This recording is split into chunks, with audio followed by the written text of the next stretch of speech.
ಕಥಾಮೃತ ಸಾರ ಗುರುಗಳ ಕರುಣದಿಂದ ಪನಿತು ಪೇಳುವೆ ಪರಮ ಭಗವದ್ಭಕ್ತರಿದನಾದರದಿ ಕೇಳುವುದು. ಕಡು ಕರುಣಿ ನೀನೆಂದರೆದು ಹೇರುಡಲ ನೆಮಿಸುವೆ ನಿನ್ನಡಿಗೆ ಬೆಂಬಿಡದೆ ಪಾಲಿಸು ಪರಮ ಕರುಣಾ ಸಿಂಧು ಎಂದೆಂದು. ನಡು ನಡುವೆ ಬರುತ್ತೆಪ್ಪ ವಿಘ್ನವ ತಡೆದು ಭಗವನ್ ನಾಮ ಕೀರ್ತನೆ ನುಡಿದು ನುಡಿಸೆನ್ನಿಂದ ಪ್ರತಿ ದಿವಸದಲ್ಲಿ ಮರೆಯದಲೆ.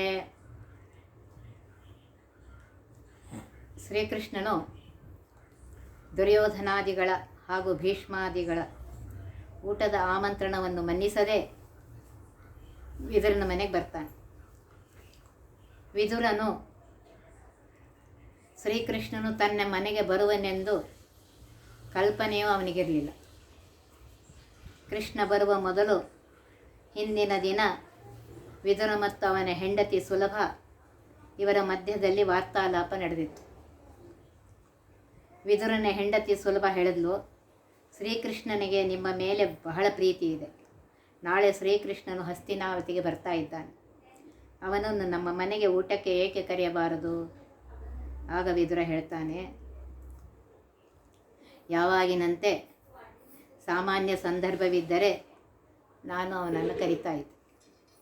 ಆದರೆ ಈಗ ಅವನು ಪಾಂಡವರ ದೂತನಾಗಿ ಬರ್ತಾ ಇದ್ದಾನೆ.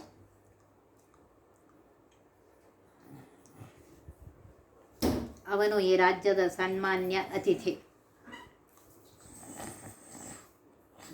ಅವನ ಸತ್ಕಾರಕ್ಕೋಸ್ಕರ ರಾಜ್ಯದ ಕಡೆಯಿಂದ ಭರ್ಜರಿ ವ್ಯವಸ್ಥೆ ನಡೆದಿದೆ. ಅನೇಕ ತರಹದ ಪಂಚಪಕ್ವಾನಗಳು ತಯಾರಾಗಿವೆ. ನಾವು ಬಡವರು.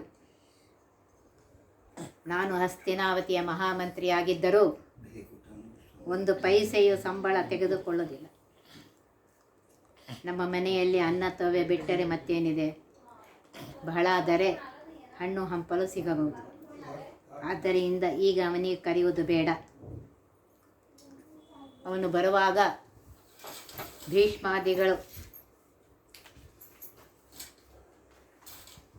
ಭೀಷ್ಮಾದಿಗಳ ಜೊತೆಗೆ ನಾವು ನಿಲ್ಲೋಣ. ಅವನು ನಮ್ಮ ಕಡೆಗೆ ನೋಡಿದರೆ ಸಾಕು, ನಮ್ಮ ಭಾಗ್ಯ ತೆರೆದಂತೆ. ವಿದುರನು ಭೀಷ್ಮಾದಿಗಳ ಜೊತೆಗೆ ಕೃಷ್ಣನನ್ನು ಸ್ವಾಗತಿಸಲು ಮಹಾದ್ವಾರದವರೆಗೂ ಹೋಗಿರ್ತಾನೆ. ಅಂದು ವಿದುರನ ಜೊತೆಯಲ್ಲಿ ಸುಲಭ ಸಹ ಇದ್ದಳು. ಶ್ರೀಕೃಷ್ಣನು ರಥದಿಂದ ಪುರಪ್ರವೇಶ ಮಾಡಿದಾಗ ಬಾಜಾ, ಭಜಂತ್ರಿ, ಸಂಗೀತ, ನರ್ತನ, ವಂದಿ ಮಾಗದರು, ಆರತಿ ಇತ್ಯಾದಿಗಳ ಮುಖಾಂತರ ಸ್ವಾಗತವಾಗುತ್ತೆ. ಇಷ್ಟೆಲ್ಲ ಸಂಭ್ರಮ ನಡೆಯುತ್ತಿದ್ದರೂ ಸಹ ಶ್ರೀಕೃಷ್ಣನು ಸುಲಭ ಮತ್ತು ವಿದುರನ ಕಡೆಗೆ ಕೈಯನ್ನು ಅಲಗಾಡಿಸಿ ನಕ್ಕು ಅವರ ಸ್ವಾಗತವನ್ನು ಸ್ವೀಕರಿಸ್ತಾನೆ. ವಿದುರ ಸುಲಭೆಯರಿಗೆ ಇಷ್ಟೇ ಸಾಕಾಯಿತು. ಶ್ರೀಕೃಷ್ಣ ನಮ್ಮ ಕಡೆಗೆ ನೋಡಿದ, ನಮ್ಮ ಕಡೆ ಕೈ ಮಾಡಿದ, ಮಂದಹಾಸ ಬೀರಿದ, ಇದಕ್ಕಿಂತ ದೊಡ್ಡ ಭಾಗ್ಯ ಬೇರೆ ಇಲ್ಲ ಎಂದು ಹೇಳಿ ವಿದುರ ಸುಲಭೆಯರು ಮನೆಗೆ ಬಂದು ಶ್ರೀಕೃಷ್ಣನ ಗುಣಗಾನ ಮಾಡುತ್ತಲೇ ಕುಳಿತಿರ್ತಾರೆ. ಅವನ ಬಾಲಲೀಲೆಗಳನ್ನು ಹಾಗೂ ಅವನ ಪರಾಕ್ರಮಗಳನ್ನು, ಅವನ ಗೃಹಸ್ಥ ಜೀವನವನ್ನು ನೆನೆಸುತ್ತಾ ಆನಂದ ಬಾಷ್ಪ ಸುರಿಸುತ್ತಾ ಅಡುಗೆ ಮಾಡಬೇಕು, ಊಟ ಮಾಡಬೇಕು ಎಂಬುದನ್ನೇ ಮರೆತು ಬಿಡ್ತಾರೆ. ಅಷ್ಟರಲ್ಲಿ ಯಾರೋ ಬಾಗಿಲು ಬಡದಂತೆ ಆಗುತ್ತೆ. ಯಾರಪ್ಪ ಈ ವೇಳೆಗೆ ಮನೆಗೆ ಬಂದವರು ಎಂದು ಉತ್ಸುಕತೆಯಿಂದ ನೋಡಿದರೆ ಶ್ರೀಕೃಷ್ಣನೇ ಬಂದಿದ್ದ. 2 ನಿಮಿಷ ಆನಂದ ಸಾಗರದಲ್ಲಿ ಮುಳುಗಿ ಶ್ರೀಕೃಷ್ಣನು ಒಳಗೆ ಕರೆಯುವುದನ್ನೇ ಮರೆತು ಬಿಡ್ತಾರೆ. ಏನು ವಿದುರ, ಒಳಗೆ ಬಾ ಎಂದು ಕರೆಯುವುದಿಲ್ಲವೇ ಎಂದು ಶ್ರೀಕೃಷ್ಣನು ಕೇಳಿದ ಮೇಲೆ ಅವರಿಗೆ ಎಚ್ಚರ. ಶ್ರೀಕೃಷ್ಣನು ಒಳಗೆ ಕರೆದುಕೊಂಡು ಹೋಗ್ತಾರೆ. ಆಸನದ ಮೇಲೆ ಕೂಡಿಸ್ತಾರೆ. ಅರ್ಘ್ಯ ಪಾದ್ಯಾದಿಗಳಿಂದ ಶ್ರೀಕೃಷ್ಣನೇ ಪೂಜಿಸ್ತಾರೆ. ಅಡುಗೆ ಮಾಡಲು ನೆನಪಿರಲಿಲ್ಲ. ಮನೆಯಲ್ಲಿದ್ದ ಹಣ್ಣು ಹಂಪಲುಗಳನ್ನು ಅವನೆದುರಿಗೆ ತಂದಿಡ್ತಾರೆ. ಶ್ರೀಕೃಷ್ಣ ಅವರು ಕೊಟ್ಟ ಹಣ್ಣು ಹಂಪಲುಗಳನ್ನೇ ಅತ್ಯಂತ ಪ್ರೀತಿಯಿಂದ ಸ್ವೀಕರಿಸ್ತಾನೆ. ಈ ಸಂದರ್ಭವನ್ನು ಕೇಳಿ ಆನಂದಿಸುವ ಭಕ್ತರು ಒಂದು ಕಥೆಯನ್ನು ಕಟ್ಟಿದರು. ಕೃಷ್ಣನಿಗೆ ಬಾಳೆಹಣ್ಣನ್ನು ತಿನ್ನಿಸುವ ಭರದಲ್ಲಿ ಮೈಮರೆತ ವಿದುರನು ಬಾಳೆಹಣ್ಣು ಸಿಪ್ಪೆ ತೆಗೆದು ಹಣ್ಣಿನ ಬದಲಾಗಿ ಸಿಪ್ಪೆಯನ್ನೇ ಶ್ರೀಕೃಷ್ಣನಿಗೆ ಕೊಟ್ಟು ಹಣ್ಣನ್ನು ಬದಿಗೆ ಎಸುತ್ತಿದ್ದನಂತೆ. ನಡೆದ ಈ ಸಂದರ್ಭ ಏನೇ ಇರಲಿ, ಸುಲಭ ಮತ್ತು ವಿದುರರು ಕೃಷ್ಣನ ಭಕ್ತಿಯಲ್ಲಿ ಪೂರ್ತಿ ಮೈಮರೆತು ಬಿಟ್ಟಿರ್ತಾರೆ. ಜಗತ್ತನ್ನೇ ಮರೆತು ಏಕಾಗ್ರರು ಆದದ್ದಂತೂ ನಿಜ. ಈ ಕಡೆಯಲ್ಲಿ ಶ್ರೀಕೃಷ್ಣನು ದುರ್ಯೋಧನಾದಿಗಳ ಆಮಂತ್ರಣವನ್ನು ತಿರಸ್ಕರಿಸಿ ವಿದುರನ ಮನೆಗೆ ಹೋದ ಸಂದರ್ಭ ದುರ್ಯೋಧನನಿಗೆ ಇದು ತನಗೆ ದೊಡ್ಡ ಅಪಮಾನ ಅನಿಸುತ್ತೆ. ಸಿಟ್ಟು ಬರುತ್ತೆ. ತನಗೆ ಅಪಮಾನ ಮಾಡಿದ ಶ್ರೀಕೃಷ್ಣನು ಬಾಯಿಗೆ ಬಂದಂತೆ ನಿಂದಿಸ್ತಾನೆ. ಆಗ ದುರ್ಯೋಧನ, ದುಶ್ಯಾಸನ, ಕರ್ಣ, ಶಕುನಿ, ಈ ಚಾಂಡಾಲ ಚೌಕಡಿಗಳು ಗುಪ್ತ ಮಂತ್ರಾಲೋಚನೆಯನ್ನು ಮಾಡ್ತಾರೆ. ನಮ್ಮ ಆತಿಥ್ಯ ಉಡುಗೊರೆಗೆ ವಶನಾಗದ ಈ ಶ್ರೀಕೃಷ್ಣನನ್ನೇ ಬಂಧಿಸಿ ಕಾರಾಗೃಹದಲ್ಲಿಡೋಣ.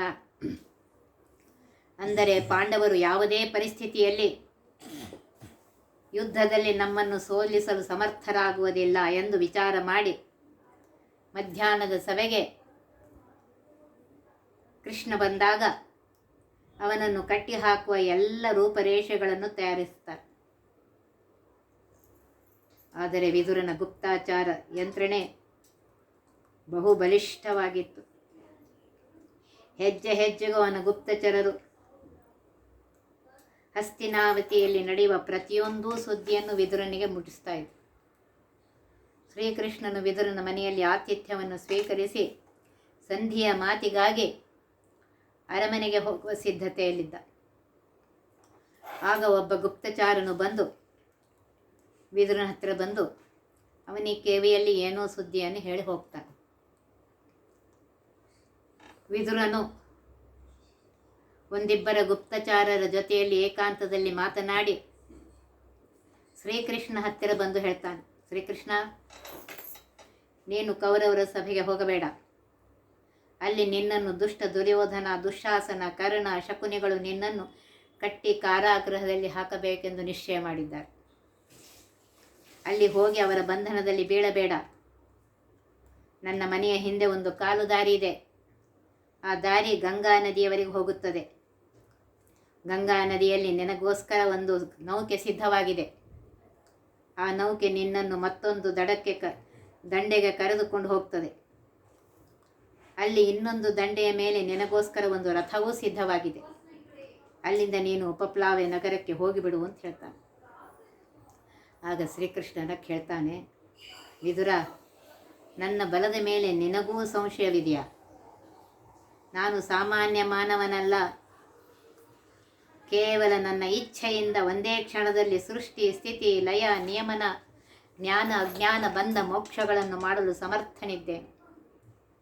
ನನ್ನ ಅಸೀಮಿತ ಸಾಮರ್ಥ್ಯದ ಎದುರಿನಲ್ಲಿ ಈ ಕೌರವರು ಯಕ್ಕಶ್ಚಿತ್ ಹುಳುಗಳು. ನನ್ನ ವಿರೋಧ ಮಾಡಲು ಹೊರಟ ಅವರ ವಿನಾಶವು ಸಮೀಪಿಸಿದೆ. ನೀನೇನು ಚಿಂತೆ ಮಾಡಬೇಡ ಎಂದು ಹೇಳಿ ಶ್ರೀಕೃಷ್ಣನು ರಾಜಸಭೆಗೆ ಬರ್ತಾನೆ. ಇಷ್ಟರಲ್ಲಿ ಕೌರವರು ಶ್ರೀಕೃಷ್ಣನನ್ನು ಕಟ್ಟಿಹಾಕುವ ಸುದ್ದಿ ಕೃಷ್ಣನ ಜೊತೆಗೆ ಬಂದ ಸಾತ್ಯಕಿಗೆ ಗೊತ್ತಾಗತ್ತೆ. ಸಾತ್ಯಕಿಯು ತನ್ನ ಜೊತೆಗಾರರಿಗೆ ರಾಜ್ಯಸಭೆಯಲ್ಲಿ ಆಯಕಟ್ಟಿನ ಜಾಗದಲ್ಲಿ ಗುಪ್ತವಾಗಿ ಸಿದ್ಧವಾಗಿರಲು ಹೇಳ್ತಾನೆ. ಕೃತವರ್ಮನು ತನ್ನ ಜೊತೆಗೆ ಬಂದ ಒಂದು ಅಕ್ಷೋಹಿಣಿ ಸೈನ್ಯವನ್ನು ಸಂದರ್ಭ ಬಂದರೆ ಕೌರವ ಮೇಲೆ ಆಕ್ರಮಣ ಮಾಡಲು ಸಿದ್ಧವಾಗಿರ್ತಾನೆ. ಕೃತವರ್ಮನಿಂದ ಶ್ರೀಕೃಷ್ಣನ 10 ಲಕ್ಷ ಮಕ್ಕಳಿಗೆ ಯಾರು ಕೌರವ ಯುದ್ಧದಲ್ಲಿ ಸಹಾಯ ಮಾಡಲು ಬಂದಿದ್ದಾರೋ ಅವರಿಗೂ ಸೂಚನೆ ಕಳಿಸ್ತಾನೆ. ಶ್ರೀಕೃಷ್ಣನಿಗೆ ಇವರ ಯಾರ ಸಹಾಯವೂ ಬೇಕಾಗಿರಲಿಲ್ಲ.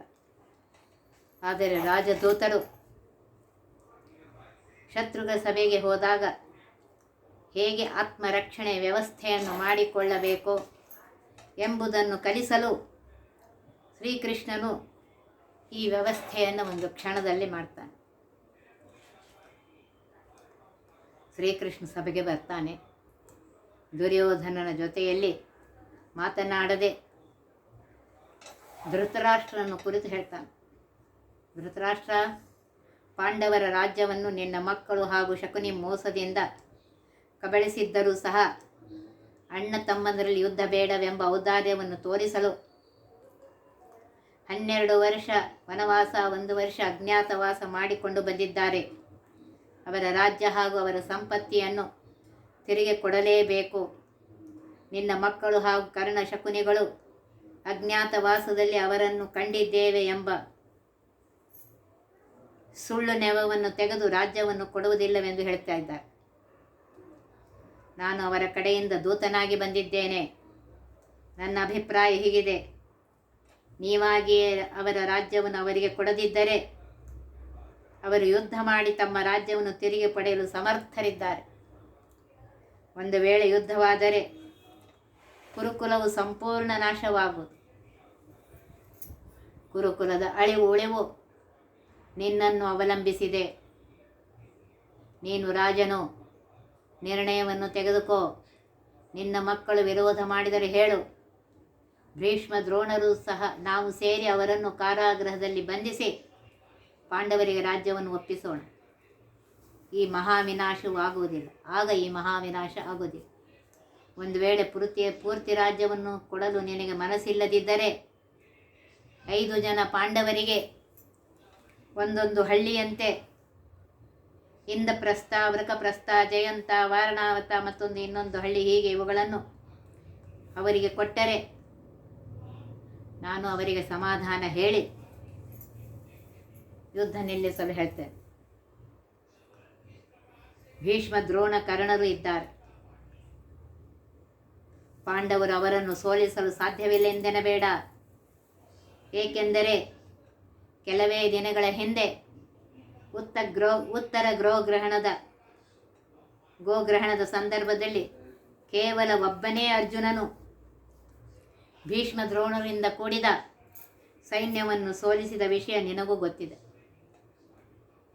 ಇನ್ನು ಬಕಾಸುರ, ಹಿಡಂಬ, ಕಿರ್ಮೀರ, ಜರಾಸಂಧ, ಜಟಾಸುರ ಇತ್ಯಾದಿ ಕೋಟಿ ಅಸುರರನ್ನು, ದೈತ್ಯರನ್ನು ಭೀಮಸೇನನೊಬ್ಬನೇ ಎದುರಿಸಿ ಅವರನ್ನು ಕೊಂದ ವಿಷಯ ನಿಮಗೆ ಗೊತ್ತಿದೆ. ಜಗತ್ತಿನ ಎಲ್ಲ ಸೈನ್ಯವು ಏಕಕಾಲಕ್ಕೆ ಆಕ್ರಮಣ ಮಾಡಿದರೂ ಭೀಮಾರ್ಜುನರು ಅವರನ್ನು ಸುಲಭವಾಗಿ ನಾಶಪಡಿಸ್ತಾರೆ. ಈ ಎಚ್ಚರ ನಿಮಗಿರಲಿ. ಕುರುಕುಲವನ್ನು ಉಳಿಸಬೇಕು ಎಂಬ ಉದಾರವಾದ ಅಭಿಪ್ರಾಯವನ್ನು ಇಟ್ಟುಕೊಂಡು ನಾನು ಈ ಸಂಧಿಯ ಪ್ರಸ್ತಾವವನ್ನು ತೆಗೆದುಕೊಂಡು ಬಂದಿದ್ದೇನೆ. ಒಂದು ವೇಳೆ ನನ್ನ ಮಾತಿಗೆ ಬೆಲೆ ಕೊಡದಿದ್ದರೆ ನಿಮ್ಮ ಸರ್ವ ವಿನಾಶ ನಿಶ್ಚಿತ. ಆಜ್ಞೆ ಮಾಡು. ನಾನು ಭೀಷ್ಮ ದ್ರೋಣರು ಸೇರಿ ಅವರು ಬೇಡ, ನಾನೊಬ್ಬನೇ ಈ ದುರ್ಯೋಧನಾದಿಗಳನ್ನು ಕಟ್ಟಿ ಕಾರಾಗೃಹದಲ್ಲಿ ಹಾಕುತ್ತೇನೆ ಅಂತ ಹೇಳಿ ಶ್ರೀಕೃಷ್ಣ ಹೇಳ್ತಾನೆ. ಇದನ್ನು ಕೇಳಿ ಮೊದಲೇ ಸಿಟ್ಟಿನ ಸ್ವರೂಪನಾದ ದುರ್ಯೋಧನನ ಸಿಟ್ಟು ನೆತ್ತಿಗೇರುತ್ತೆ. ಆಗ ಅವನು ಎದ್ದು ಹೇಳ್ತಾನೆ, ಶ್ರೀಕೃಷ್ಣ, ಪಾಂಡವರ ಪಕ್ಷಪಾತಿಯಾಗಿ ನೀನು ಇಷ್ಟೆಲ್ಲ ಮಾತನಾಡುತ್ತಿರುವೆ. ಪಾಂಡವರಿಗೆ ಅರ್ಧ ರಾಜ್ಯವಲ್ಲ, 5 ಗ್ರಾಮಗಳನ್ನು ಅಲ್ಲ, ಒಂದು ಸೂಜಿಯ ಮೊನೆಯಷ್ಟು ಸ್ಥಳವನ್ನು ಪಾಂಡವರಿಗೆ ಕೊಡುವುದಿಲ್ಲ. ಪಾಂಡವರ ಸಹಾಯಕನಾದ ನಿನ್ನನ್ನು ಕಟ್ಟಿ ಕಾರಾಗೃಹಕ್ಕೆ ಹಾಕ್ತೇವೆ. ಕರುಣ, ಶಕುನಿ, ಹೇಳ್ರಿ, ಕೃಷ್ಣನನ್ನು ಕಟ್ಟಿ ಹಾಕೋಣ ಅಂತ ಹೇಳ್ತಾನೆ. ಆಗ ಧೃತರಾಷ್ಟ್ರನು, ಭೀಷ್ಮ, ದ್ರೋಣರು, ವಿದುರನು, ಗಾಂಧಾರಿ ಎಲ್ಲರೂ ಪ್ರತ್ಯೇಕವಾಗಿ ಪಾಂಡವರ ರಾಜ್ಯವನ್ನು ಅವರಿಗೆ ಕೊಟ್ಟು ಬಿಡು, ಶ್ರೀಕೃಷ್ಣನಿಗೆ ಕ್ಷಮೆ ಕೇಳು ಎಂದು ಹೇಳಿದರು. ದುರ್ಯೋಧನನ ಮೇಲೆ ಯಾವ ಪರಿಣಾಮವೂ ಆಗುವುದಿಲ್ಲ. ಕೊನೆಗೆ ಶ್ರೀಕೃಷ್ಣ ಹೇಳ್ತಾನೆ, ದುರ್ಯೋಧನ, ನನ್ನನ್ನು ಕಟ್ಟಾಕ್ತೀಯ? ನಿನ್ನ ಸುತ್ತಲೂ ನೋಡು, ಯಾದವ ಗುಪ್ತಚಾರರು ನಿಮ್ಮನ್ನು ಕಟ್ಟಿ ಹಾಕಲು ಸಿದ್ಧರಾಗಿದ್ದಾರೆ. ಹೊರಗೆ ಕೃತವರ್ಮ ಹಾಗೂ ನನ್ನ 10 ಲಕ್ಷ ಮಕ್ಕಳು ಸಭೆಯಿಂದ ಒಬ್ಬರೂ ಹೊರಗೆ ಹೋಗದಂತೆ ಮಾಡಲು ಸಿದ್ಧರಾಗಿ ನಿಂತಿದ್ದಾರೆ. ನಿಮ್ಮೆಲ್ಲರನ್ನು ಕಟ್ಟಿ ಹಾಕಲು ನನಗೆ ಒಂದು ಕ್ಷಣ ಸಾಕು. ಆದರೆ ಪಾಪಿಗಳಾದ ನಿಮ್ಮನ್ನು ಮುಟ್ಟಿ ಅಪವಿತ್ರರಾಗಲು ಅವರಿಗೆ ಹೇಳೋದಿಲ್ಲ. ಏನೋ ಸುಧಾರಿಸುತ್ತಿ ಎಂದು ನಾನು ಹೇಳಲು ಬಂದಿದ್ದೆ. ರಾಜತಂತ್ರ ನಿಷ್ಫಲವಾಯಿತು. ಈಗ ಯುದ್ಧ ತಂತ್ರ ತಯಾರಾಗುವುದು. ಬರುವ ಕಾರ್ತೀಕ ಕೃಷ್ಣ ಪಕ್ಷ ಚತುರ್ದಶಿ ಮೇರಿ ಅಮಾವಾಸ್ಯೆಯ ದಿನ ಪಾಂಡವರು ರಾಜ್ಯ ಪಡೆಯುವುದಕ್ಕೋಸ್ಕರ ನಿಮ್ಮ ಮೇಲೆ ಆಕ್ರಮಣ ಮಾಡುವರು. ತಯಾರಾಗು. ಈ ಯುದ್ಧಕ್ಕೆ ಸರ್ವಸ್ವಿಯಾಗಿ ನೀನೇ ಜವಾಬ್ದಾರನು. ಲಕ್ಷಾವಧಿ ನಿರಪರಾಧಿಗಳನ್ನು ಯುದ್ಧದಲ್ಲಿ ಕೊಲ್ಲಿಸಿದ ಪಾಪವು ನಿನ್ನನ್ನು ತಪ್ಪದೇ ಅಂಧಂತಮಸಿ ಕರೆದುಕೊಂಡು ಹೋಗುತ್ತದೆ.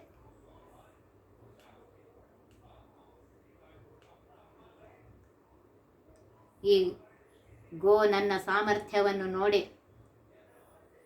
ಇಗೋ ನನ್ನ ಸಾಮರ್ಥ್ಯವನ್ನು ನೋಡಿ ಎಂದು ಭಗವಂತನು ತನ್ನ ವಿಶ್ವರೂಪವನ್ನು ತೋರಿಸ್ತಾನೆ. ಆ ವಿಶ್ವರೂಪವನ್ನು ಭಗವಂತನ ಅನುಗ್ರಹದಿಂದ ಧೃತರಾಷ್ಟ್ರ ವಿದುರರು ನೋಡಲು ಸಮರ್ಥವಾಗ್ತಾರೆ. ಭೀಷ್ಮ ದ್ರೋಣಾದಿಗಳಿಗೆ ಅಲ್ಲೊಂದು ಸ್ವಲ್ಪ ಇಲ್ಲೊಂದು ಸ್ವಲ್ಪ ಕಾಣಿಸ್ತದೆ. ಪಾಪಿಗಳಾದಂತಹ ಕೌರವರಿಗೆ ಕೇವಲ ಭೀಕರ ದೃಶ್ಯ, ಅನೇಕ ಜನರ ಚೀರಾಟ, ಒಂದು ವಿಶಾಲವಾದ ಮುಖ, ಭೀಕರವಾದ ಹಲ್ಲು, ತಮ್ಮ ಜೊತೆಯಲ್ಲಿ ಎಲ್ಲ ಕೌರವರು ಹಾಗೂ ಅವರ ಸಹಾಯಕ್ಕೆ ಬಂದ ಎಲ್ಲರೂ ಆ ಮುಖದಲ್ಲಿ ಅಯ್ಯೋ ಸತ್ಯವು ಸತ್ಯವು ಎಂದು ಹೇಳುತ್ತಾ ಒಳಗೆ ಹೋಗುವ ದೃಶ್ಯವು, ಭೂಮಿಯಲ್ಲಿ ಎಲ್ಲರೂ ಸತ್ತು ಬಿದ್ದ ದೃಶ್ಯವು ಕಾಣಿಸುತ್ತೆ. ಶ್ರೀಕೃಷ್ಣನು ತನ್ನ ವಿಶ್ವರೂಪವನ್ನು ಉಪಸಂಹಾರ ಮಾಡಿ ದುರ್ಯೋಧನಾದಿಗಳನ್ನು ತಿರಸ್ಕರಿಸಿ ಹೊರಟು ಹೋಗ್ತಾನೆ. ಇನ್ನು ಮುಂದೇನಾಯಿತು ಅನ್ನೋ ಉಳಿದ ವಿಚಾರವನ್ನು ನಾಳೆ ತಿಳಿದುಕೊಳ್ಳೋಣ.